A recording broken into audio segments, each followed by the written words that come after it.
is the Steel Bones Frequently Asked Questions for Amputees. This episode is on prosthetics and mobility. A disclaimer to begin with. Information shared about prosthetics is for general awareness only.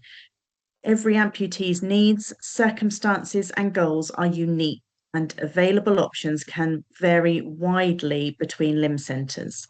Your prosthetist and physiotherapists are the key professionals who can advise what's appropriate for you. Always seek their guidance before making decisions about your prosthetic care, adjustments, or rehabilitation. When will I be able to get a prosthetic limb? This depends on your individual recovery. Typically, once your wounds have healed and your residual limb has settled in size, your clinical team will refer you for an assessment. The MDT, which is the multidisciplinary team, decides on limb provision and future limb provision based on mobility grade, vocation, and daily life. Sometimes a physiotherapist will let you try walking on a pneumatic pylon or inflatable air limb, which is inflated around your limb prior to getting a prosthetic. This will be for use in the hospital only, but it is a great feeling to be back on your feet. Who decides what type of prosthetic I get? A prosthetist at your local limb centre will assess your needs, lifestyle, and goals. They'll work with you to choose a prosthetic that's right for you. Sometimes a basic limb is provided as a first prosthetic to enable people to start progressing quickly, and upgrades can be issued as your use of the prosthetic improves. Is it painful to use a prosthetic? Some discomfort is normal at first as your body adjusts. However, a well-fitting prosthetic shouldn't cause ongoing pain. If you're struggling, we can help you speak to your limb centre or arrange peer support with someone who's been there. Lower residual limbs are not naturally designed to accommodate weight bearing. The first 3 months are difficult. Rubs and volume changes are common.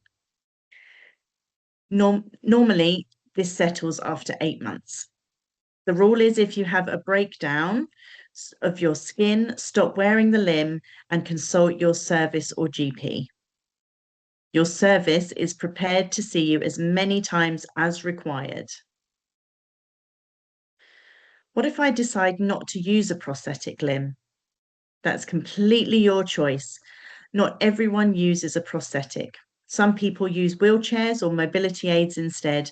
What matters most is finding what helps you move with comfort and confidence. Can Steel Bones help me with mobility issues beyond prosthetics? Yes, we can support you in getting the right aids, equipment, and home adaptations.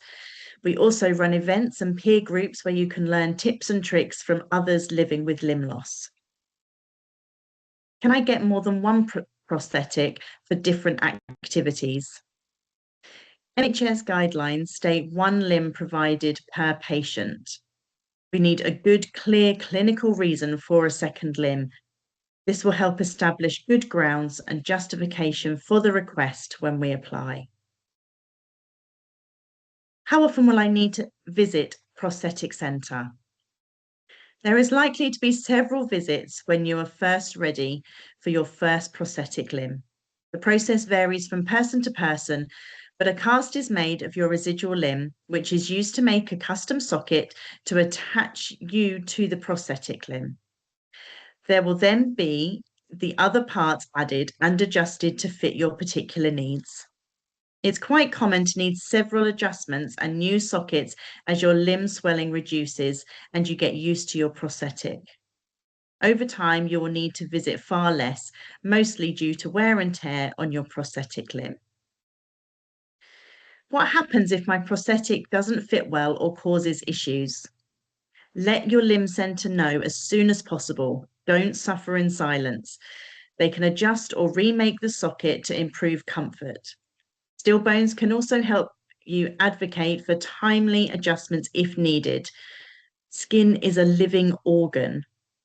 Please take off your limb 2 to 3 times a day and dry with a flannel or towel.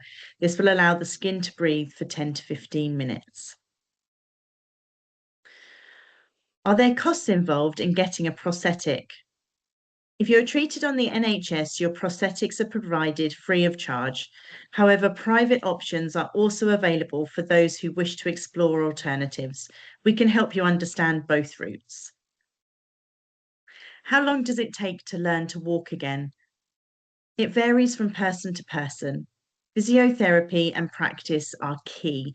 With support, most people make steady progress over a few weeks or months. Stillbones can connect you with peers who've walked this road before. Will I be able to walk again? Many amputees do walk again, either with a prosthetic or a mobility aid. It depends on your level of amputation, overall health, and rehabilitation. We're here to help you explore all mobility options and celebrate each step forward. We are Stillbones, a charity serving the limb difference community in the UK. Our mission is to empower amputees and their families to live life to the fullest. It is completely free to join us, and you can register at stillbone.co.uk at the big blue button register at the bottom, and you can also ring us on 03333 606 930. We hope you enjoy listening to the podcast today, and we look forward to speaking to you soon.